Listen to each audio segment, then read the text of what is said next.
नमस्कार दोस्तों, सुप्रभात। आप जुड़े हैं नीरज वर्मा के साथ 4 अक्टूबर 2021 की करंट अफेयर्स की वीडियो में। ठीक है फ्रेंड्स, आप सभी कैसे हैं? आशा करता हूं आप सभी अच्छे ही होंगे। और माफ़ कीजिएगा, मैं 2-3 दिन से आपके लिए वीडियो नहीं ला पा रहा हूं क्योंकि मेरी तबीयत कुछ ज़्यादा ही ख़राब थी। शायद भगवान की कृपा से ज़िंदा हूँ, इतना काफ़ी है, तो मुझे माफ़ करना। इसलिए मैं आपके लिए 2-3 दिन करंट अफेयर्स की वीडियो नहीं ला पाया। चलिए चलते हैं। आज का हमारा जो पहला प्रश्न है वो क्या है।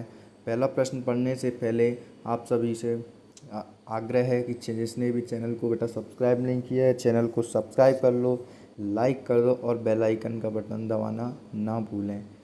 इन सभी प्रश्नों को पढ़ने के बाद हम अंत में एक बार सभी प्रश्नों का रिवीजन करेंगे, इसलिए वीडियो लास्ट तक ज़रूर देखना। चलिए चलते हैं। तो जो आज का हमारा पहला प्रश्न है वह क्या है। विश्व के सबसे बड़े खादी राष्ट्रीय ध्वज, world largest khadi national flag का उद्घाटन किस राज्य में हुआ है। विश्व के सबसे बड़े खादी राष्ट्रीय ध्वज, world largest khadi national flag जो है उसका उद्घाटन किस राज्य या यूनियन टेरिटरी में हुआ है। काफ़ी महत्वपूर्ण प्रश्न है। तो इसका सही उत्तर है बेटा लेह। कहाँ पर हुआ है? लेह में विश्व के सबसे बड़े खादी राष्ट्रीय ध्वज का उद्घाटन हुआ है। इम्पोर्टेंट पॉइंट्स क्या है।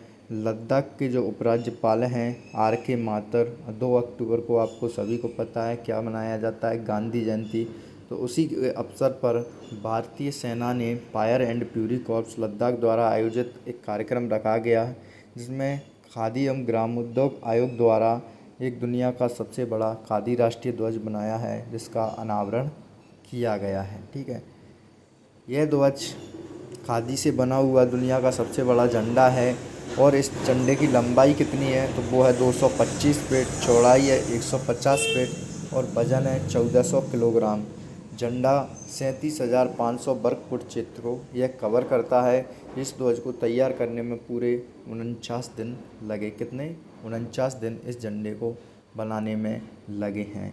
यह प्रश्न आपके लिए कुछ ज़्यादा ही इम्पोर्टेंट है, इसलिए प्लीज़ सभी से आग्रह है इस प्रश्न को भी सभी प्रश्न इम्पोर्टेंट है, लेकिन यह नया है, बड़ा है, इंडिया का है और इसलिए ये प्रश्न पूछा जा सकता है। इम्पोर्टेंट प्रश्नों की लिस्ट में से हम रखते हैं। विश्व का सबसे बड़ा देख लेते हैं। विश्व का सबसे बड़ा कार्बन अवशोषण संयंत्र और का संयंत्र है। विश्व का सबसे बड़ा फ्लोटिंग सोलर फार्म सिंगापुर में बनाया गया है। विश्व की सबसे बड़ी झील कैस्पियन सागर है। विश्व का सबसे बड़ा नदी द्वीप कौन सा है? तो माजुली नदी द्वीप है, असम में है, ब्रह्मपुत्र नदी पर। विश्व की सबसे बड़ी मीठे पानी की झील सुपीरियर झील है। अगला प्रश्न पढ़ते हैं हम। अगला प्रश्न पढ़ने से पहले बेटा चैनल को सब्सक्राइब तो कर ही देना, साथ में लाइक करना ना भूलना। मैं इतनी मेहनत करके आपके लिए वीडियो तैयार करता हूँ, तो आपका भी फ़र्ज़ बनता है कि चैनल को सब्सक्राइब करें, लाइक करें और अपने दोस्तों तक शेयर करें। अगला प्रश्न है हमारा, ratings agency CRISIL. Rating agency CRISIL के नए MD CEO कौन बने हैं? अमिश मेहता। कौन बने हैं? अमिश मेहता जो हैं रेटिंग्स एजेंसी क्रिसिल के नए MD CEO बने हैं। यह किसकी जगह लेंगे? तो यह आशु सुयश की जगह लेंगे। जो अमिश मेहता हैं वो किसकी जगह लेंगे? आशु सुयश की जगह लेंगे। का इतना इम्पोर्टेंट नहीं है, फिर भी अच्छे से पढ़ना है। क्रिसिल एक वैश्विक विश्लेषणात्मक कंपनी है जो रेटिंग अनुसंधान और जोखिम और नीति सलाहकार, मतलब यह इसका सीधी सी बात है, यह सलाह प्रदान करती है किसी भी नीति, जोखिम, रिसर्च सेंटर, रेटिंग्स कंपनी जो होती हैं उसमें यह सलाह प्रदान करती हैं। इसकी फुल फॉर्म क्या है क्रिसिल की? The credit rating information services of India limited. इसकी स्थापना 1987 में हुई थी। इसका जो मुख्यालय है कहाँ पर है? मुंबई में। अब इसके MD CEO कौन बन गए हैं? तो अमिश मेहता इसके MD CEO बन गए हैं। ठीक है बेटा, अगला प्रश्न पढ़ते हैं हम। काफ़ी इम्पोर्टेंट प्रश्न है। कर्नल मामाडी डोम्बुआ किस देश के नए राष्ट्रपति बने हैं? जो कर्नल मामाडी डोम्बुया हैं वह किस देश के नए राष्ट्रपति बने हैं? इसका सही उत्तर है गिनी देश के राष्ट्रपति। और अपने यहाँ जैसे तो नाम है नहीं, सरल से पढ़ लो, अजीब ही नाम है। तो गिनी के यह राष्ट्रपति बने हैं। ठीक है, यह किसकी जगह लेंगे तो यह भी देख लेते हैं। यह अल्फा कोंडे की जगह लेंगे। और कर्नल मामाडी जो हैं उन्होंने गिनी के नए राष्ट्रपति के रूप में शपथ ली है। ठीक है बेटा, जगह किसकी लग रहा है? अल्फा कोंडे की। इसलिए काफ़ी इम्पोर्टेंट प्रश्न है, इस प्रश्न पर काफ़ी ज़्यादा ध्यान दीजिए। गिनी के बारे में पढ़ लेते हैं। गिनी जो है अफ्रीका महाद्वीप में स्थित है। इसकी राजधानी क्या है? कोनाक्री। क्या है? कोनाक्री। गिनी की करेंसी क्या है? गिनीनियन फ्रांक। गिनी के प्रधानमंत्री कौन है? Ibrahima Kassory Fofana. अब गिनी के राष्ट्रपति कौन बन गए हैं यह भी देख लेते हैं। तो मामाडी डोम्बुया। ठीक है बच्चों, टॉप 5 राष्ट्रपति देख लेते हैं। योवेरी मुसेवेनी कहाँ के राष्ट्रपति हैं? युगांडा के। किर्गिस्तान के कौन है? सदिर जापारोव। कौन है?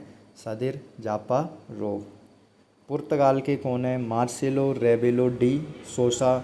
वियतनाम के कौन है? गुयेन फू ट्रोंग। मध्य अफ्रीकी गणराज्य के कौन हैं? पोस्टिन आर्कंज टुएडरा। ठीक है बच्चों, तो कुछ जो इम्पोर्टेंट देश हैं जो हाल ही में जहाँ पर राष्ट्रपति प्रधानमंत्री नए नए बने हैं उन पर अत्यधिक फोकस करें। अगला प्रश्न है हमारा, अरब सागर में आए तूफान। अरब सागर में तूफान आया है। शाहीन ने भारत के गुजरात और महाराष्ट्र को प्रभावित किया है। इस तूफान का नाम किस देश ने रखा है? क्योंकि जो भी तूफान आते हैं, चक्रवात आते हैं, वो सभी उन चक्रवातों तूफानों के नाम देश क्रम के अनुसार रखते हैं। तो इस बार इस तूफान का नाम किसने रखा है? तो इसका सही उत्तर है कतर ने। जो तूफान शाहीन आया है इसका नाम कतर ने रखा है उसको। और इसने कौन कौन से राज्य प्रभावित किए हैं? तो गुजरात और महाराष्ट्र राज्य को प्रभावित किया। काफ़ी इम्पोर्टेंट प्रश्न है। यह कुछ दिन पहले ही आया है तूफान। गुलाब का नामकरण किसने किया था? जब गुलाब तूफान आया था तो पाकिस्तान देश ने किया था। अभी हाल ही में से पहले जो गुलाब तूफान आया था उसका नामकरण किस देश ने किया था? तो पाकिस्तान देश ने किया। चक्रवात क्या होते हैं? तो चक्रवात का जो शाब्दिक अर्थ है वो है एक गोल घेरे में घूमती हुई हवा। एक शब्द में इसका सही उत्तर है एक गोल घेरे में घूमती हुई हवा। हवा है जो गोल घेरे में ऊपर उठती है और फिर यह साइक्लोन मतलब गोल गोल घूमती हुई राज्यों को प्रभावित करती है। चक्रवात को एक प्रकार से घूमती हुई हवाओं का स्तंभ भी कहा जा सकता है। यह 2 प्रकार के होते हैं, शीतोष्ण कटिबंधीय चक्रवात और उष्ण कटिबंधीय चक्रवात। कितने प्रकार के? 2 प्रकार के, शीत और उष्ण मतलब गर्मी और सर्दी वाले चक्रवात। अगला प्रश्न देख लेते हैं, खेल विभाग की नई खेल सचिव कौन बनी है? काफ़ी इम्पोर्टेंट प्रश्न है। स्पोर्ट्स सेक्रेटरी जो हैं वो कौन बनी हैं? तो सुजाता चतुर्वेदी। किसको बनाया गया है? सुजाता चतुर्वेदी को खेल विभाग की नई खेल सचिव बनाया गया है। यह किसकी जगह लेंगी? तो यह रवि मित्तल की जगह लेंगी। काफ़ी इम्पोर्टेंट प्रश्न है आपके लिए। टॉप 5 सचिव देख लेते हैं। भारत के नए वित्त सचिव काफ़ी इम्पोर्टेंट है, टी.वी. सोमनाथन। नागरिक उड्डयन मंत्रालय के नए सचिव राजीव बंसल। सहकारिता मंत्रालय के नए संयुक्त सचिव कौन हैं? तो अभय कुमार। देश के नए वाणिज्य सचिव बी.वी.आर. सुब्रमण्यम। कौन है? बी.वी.आर. सुब्रमण्यम। अगले हैं वित्त मंत्रालय में आर्थिक मामलों के विभाग के नए सचिव कौन बने हैं? तो अजय सेठ। ये आपके लिए सभी प्रश्न इम्पोर्टेंट्स हैं। जितने भी सचिव हैं इम्पोर्टेंट सचिव थे, इसलिए इनको अच्छे से याद कर लें। 2 अक्टूबर 2021 को लाल बहादुर शास्त्री जी की 117वीं जयंती मनाई गई है।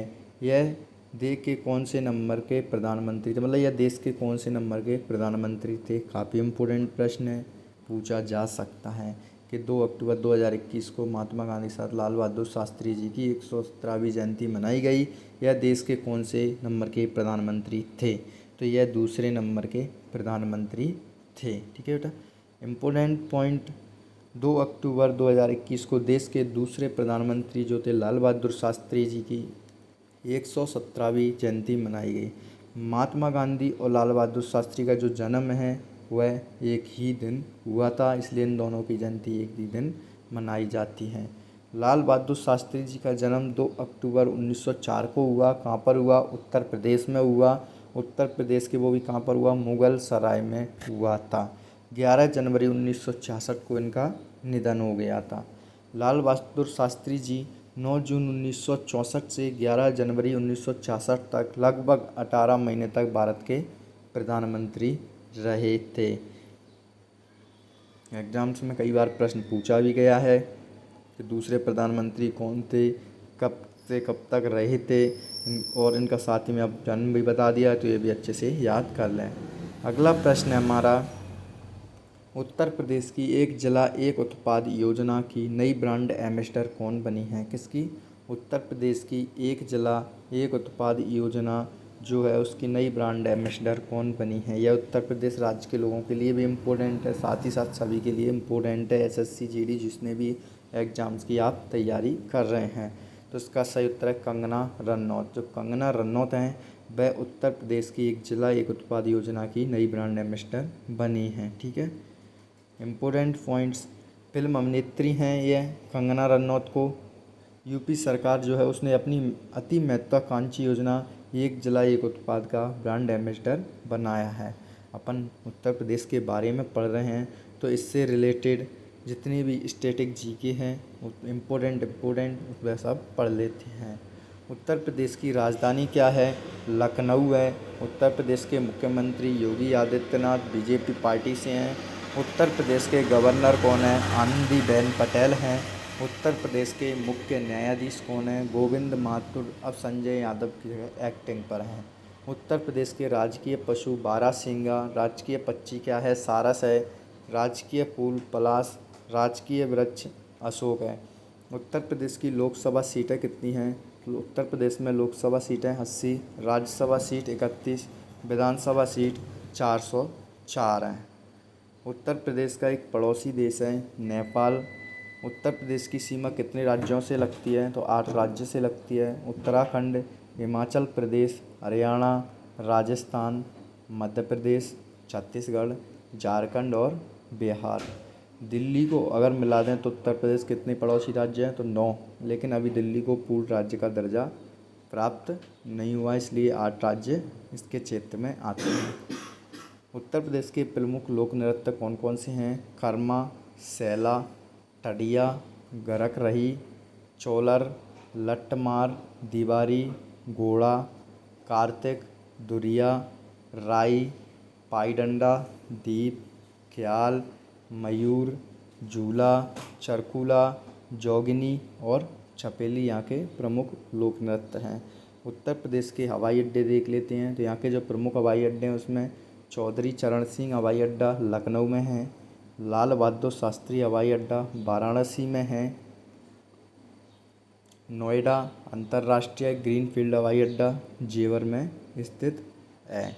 उत्तर प्रदेश के प्रमुख मंदिर काशी विश्वनाथ मंदिर वाराणसी, प्रेम मंदिर वृंदावन, राम मंदिर अयोध्या में स्थित है। ये यहाँ के प्रमुख मंदिर हैं। अगला प्रश्न है हमारा, भारत में मुख्य हाइड्रोग्राफर कौन बने हैं? काफ़ी इम्पोर्टेंट प्रश्न है। चीफ हाइड्रोग्राफर इन इंडिया कौन बने हैं?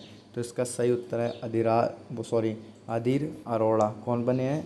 अधीर अरोड़ा जो हैं भारत में मुख्य हाइड्रोग्राफर बने हैं। इम्पोर्टेंट पॉइंट, ये किसकी जगह लेंगे? तो जो अधीर अरोड़ा हैं यह वाइस एडमिरल विनय बड़वार की जगह लेंगे। किसकी जगह लेंगे? विनय बड़वार की जगह लेंगे। अगला प्रश्न देख लेते हैं, स्वच्छ भारत मिशन शहरी 2.0 और अमृत 2.0 योजना का शुभारंभ किसने किया है? काफ़ी महत्वपूर्ण प्रश्न है। तो इसका जो शुभारंभ है नरेंद्र मोदी ने किया है। नरेंद्र मोदी ने स्वच्छ भारत मिशन शहरी 2.0 और अमृत 2.0 योजना का शुभारंभ किया है। इम्पोर्टेंट पॉइंट्स देख लेते हैं। प्रधानमंत्री नरेंद्र मोदी ने इन दोनों मिशनों की शुरुआत की है। ये किस लिए की है? तो जो सभी शहर हैं उनको कचरा मुक्त और जल सुरक्षित बनाने के मकसद से। स्वच्छ भारत मिशन शहरी 2.0 स्वच्छ भारत मिशन के दूसरे चरण में अगले 5 वर्षों के भीतर जो शहरों में कचरा है उसका वैज्ञानिक प्रबंध किया जाएगा और महानगरों और शहरों के बाहर कूड़े के पहाड़ बनने की नौबत नहीं आई, मतलब कचरा इकट्ठा नहीं किया जाएगा। अमृत योजना जो 2.0 है, इसका यह दूसरा चरण है। किसके लिए क्या है? सभी शहरों के हर घर को नल से जोड़ा जाएगा इस योजना के तहत। इसके अतिरिक्त जो सीवेज के पानी हैं उसको साफ कर दोबारा उपयोग करने लायक बनाया जाएगा। इस मिशन के तहत करीब 4700 लोकल बॉडीज़ को स्वच्छ पानी आपूर्ति की भी शुरुआत हो जाएगी। टॉप 5 योजनाएं देख लेते हैं। तो प्रशिक्षु प्रोत्साहन योजना उत्तर प्रदेश की है। अरुंधति और मैत्रेयी योजना कर्नाटक में। दिव्यांग जन शादी प्रोत्साहन योजना उत्तर प्रदेश की है। एक पौधा सुपोषित बेटी के नाम योजना राजस्थान राज्य में स्थित है। पंख योजना मध्य प्रदेश राज्य में स्थित है।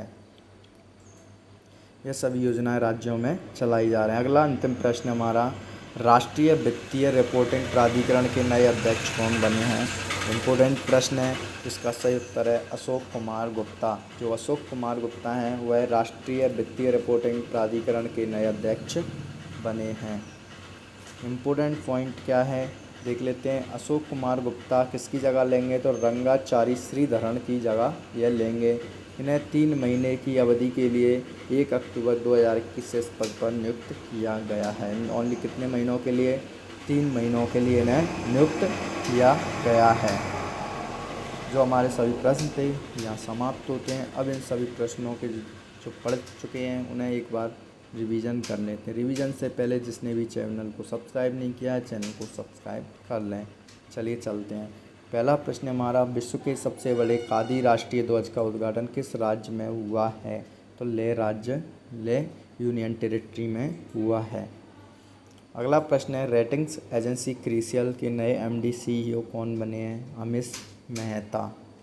अगला प्रश्न है हमारा, कर्नल मामाडी डोम्बुआ किस देश के नए राष्ट्रपति बने हैं? गिनी देश के यह राष्ट्रपति बने हैं। अगला है, अरब सागर में आए तूफान साइन ने भारत के गुजरात और महाराष्ट्र को प्रभावित किया है। इस तूफान का नाम किस देश ने रखा है? तो कतर ने इसका नाम रखा है। अगला प्रश्न है, खेल विभाग की नई खेल सचिव कौन बनी है? सुजाता चतुर्वेदी बने हैं। अगला प्रश्न है, 2 अक्टूबर 2021 को लाल बहादुर शास्त्री जी की 117वीं जयंती मनाई गई है। यह देश के कौन से नंबर के प्रधानमंत्री थे? तो दूसरे नंबर के प्रधानमंत्री थे ये। अगला प्रश्न है, उत्तर प्रदेश की एक जिला एक उत्पाद योजना की नई ब्रांड एम्बेसडर कौन बनी हैं? कंगना रनौत। अगला है, भारत में मुख्य हाइड्रोग्राफर कौन बने हैं? तो अधीर अरोड़ा। अगला है, स्वच्छ भारत मिशन शहरी 2.0 और अमृत 2.0 योजना का शुभारंभ किसने किया है? नरेंद्र मोदी ने। अगला एवं अंतिम प्रश्न है हमारा, राष्ट्रीय वित्तीय रिपोर्टिंग प्राधिकरण के नए अध्यक्ष कौन बने हैं? अशोक कुमार गुप्ता। आज की हमारी जो करंट अफेयर्स के प्रश्न थे समाप्त होते हैं। साथ ही साथ हमने सभी प्रश्नों का रिवीजन कभी कर लिया है। आप जिस भी एग्ज़ाम की तैयारी कर रहे हैं आपके लिए काफ़ी इम्पोर्टेंट प्रश्न हैं। मिलते हैं अगली वीडियो के साथ कल। Thanks for watching this video. जय हिंद, जय भारत।